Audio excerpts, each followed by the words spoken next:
That is I-80 traffic merging into I-15 south, and after a mile they are going to split to I-80 east going to Wyoming and I-15 south going to Las Vegas.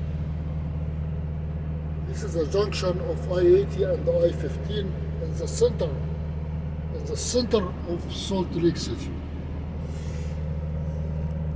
It is not always like that. You don't see that very often. It is just summertime. It is July 30th. So they tried to finish the construction in the middle of the summer before the snow hits. Here is another tanker. That is double tanker.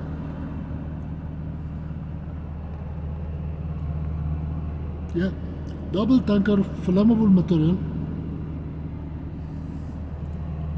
Now 3 of them are in the same quarter of a mile. 3 tankers, all of them are in the left lane.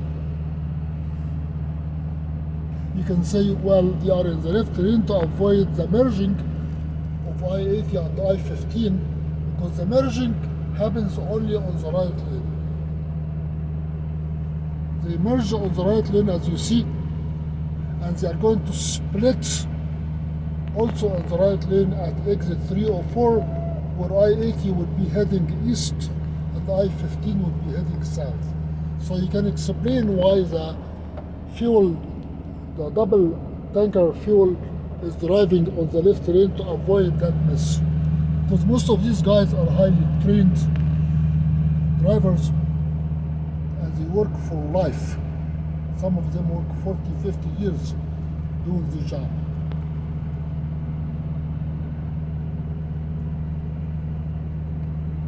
I remember a fellow driver in Oregon, I was telling him I go home only every 2 or 3 months.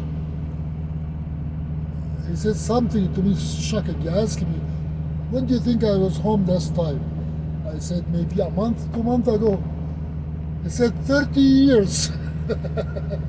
He wasn't home for 30 years. I said, how comes? He is married, his children are in college.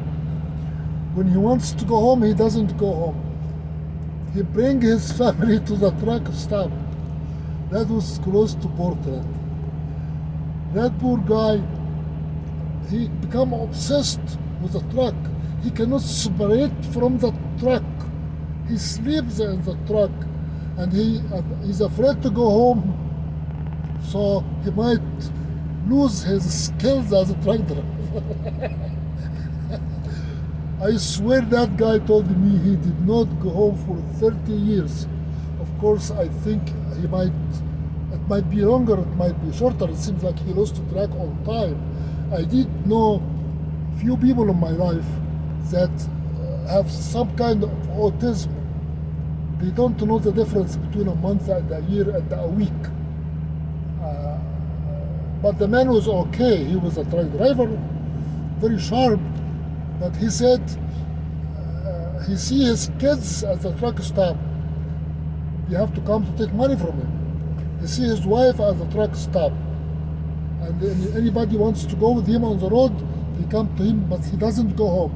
That is smarter than my brother. My brother has a miserable wife. Every time I talk to her or somebody in my family talk to my brother's wife, she's my sister-in-law, she always curses and screams and shouts and complains about my brother. Brother have a big business. And the business, you always have loans, you have coming expenses, paying salaries, paying people work for you, paying materials. So he's always in the turmoil of business. The business is very stressful situation. So his wife is very disturbed by the fact that he is extremely busy, getting a lot of money, spending all the money, always complaining about the budget. You have to run in town every day, paying people their money, getting money from people. It is not like here in America where you can do everything on the computers.